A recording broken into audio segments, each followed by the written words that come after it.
Today I'm going to show you a few tips to do if you cannot find your Bluetooth accessory on TCL TAB 10 second generation.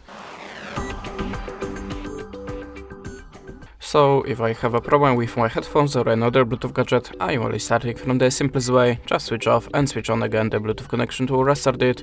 You can also try to restart your tablet. Little obvious, I know, but sometimes it really works, so just try it.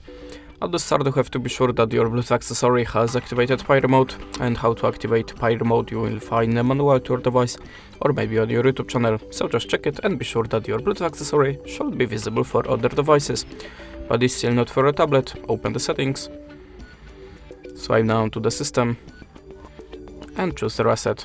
Tap on the network settings, the Bluetooth is included here, so tap on the reset settings button and tap on this button again.